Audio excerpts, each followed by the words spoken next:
All right, hi everybody, it's Mr. Guy back again. I'm going to do a 3-variable example this time. Let's turn on the pen here, and let's take a look at what this process is going to look like. So the first thing I'm going to do is I'm going to go ahead and take this system I have here. I'm going to rewrite it as a system that I'm going to solve using matrices. So the way I'm going to rewrite that is I'm going to take all the coefficients and first make a coefficient matrix. So I'm going to have 1, 3, -1, 2, -5, 1, 1, -2, -1. Again, please make sure you do that correctly, because if you mess up that first part, make the whole work wrong, and then you're going to feel really bad about yourself.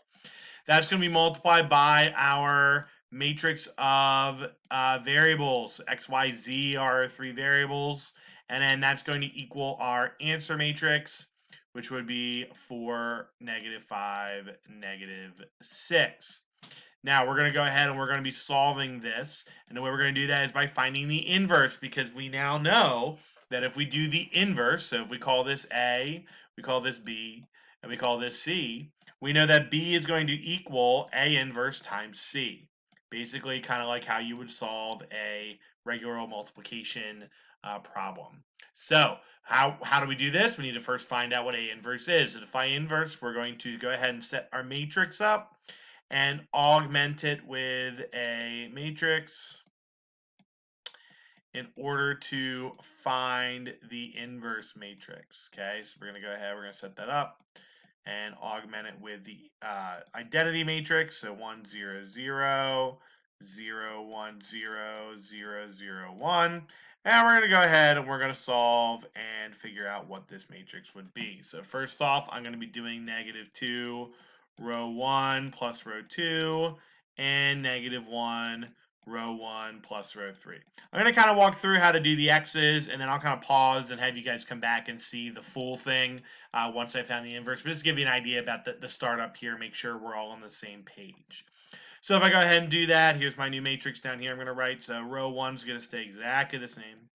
Nothing's going to change. Everything's going to stay the same. The second row is now going to change. We have -2 row 1 plus row 2. That's going to make this first one 0 like we want it to be. -6 and -5 will be -11. We're going to have 2 and 1, which will be 3. -2 plus 0 will be -2. And then we're still going to have 1 and 0. And the bottom one, we're going to have 0. -3 and -2 will be -5. We're going to have, oh, excuse me, something in my eye. We're going to have 1 plus -1, which will be 0. Hey, that's kind of nice. We only have a y down here. That's pretty good. And then we're going to have a -1, and then 0, and then 1. Now, if you remember, the goal here is to try to get that identity matrix where we have 1 0 0 0 1 0 0 0 1 or whatever, where it's all in that sort of triangle. So by having a 0 show up, it actually kind of changes a little bit of the strategy here. I want to do, let's flip row 2 and row 3 around. Okay, because my row 2 is basically almost completely good to go. So I'm going to go ahead and rewrite that. So I'm going to have 1 3 -1, and then 1 0 0. The bottom one is going to be flipped here. So we have 0, -5, 0, -1, 0, 1. And then we have 0, -11, and 3.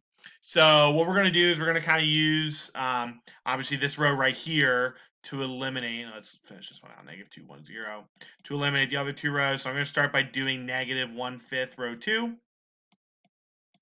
Make it so this becomes a 1, and then use that to eliminate in these two rows, and then go ahead and use that one to eliminate there, okay? So I'm going to go ahead and do that. Come back in a moment, or you can just pause and try on your own, or just keep going and watching, and you'll see where I end up here and what my inverse matrix ends up looking like. All right, so when I'm finished finding the inverse matrix that we're looking for, so I went through and did a couple extra steps here. Basically ended up with this matrix right here, 7/15, 1/3, -2/15, so on and so forth. So that would be our inverse matrix. So the next step would be to go ahead and multiply that inverse matrix that we found, this one right here, by our answer matrix, the 4, -5, and 6, and that's going to tell us what x, y, and z are going to be. And if you do that, you will end up with 1 for x, 2 for y, and 3 for z. I know, a pretty simple answer in the end. If you actually do the multiplication, you should get 28 fifteenths, -5 thirds, and 12 fifteenths, which then will simplify into 15 fifteenths, or 1. For the next one, for this one, you should have gotten 4 fifths, 6 fifths, and 0, which will add up to 10 fifths, or 2. And then for the bottom one, you'll end up getting 4 fifteenths, -5 thirds, and 66 fifteenths, which will add up to 45 fifteenths, which is 3. And that would be the answer to our matrix 1, 2, 3. Thank you for watching, and have a good week.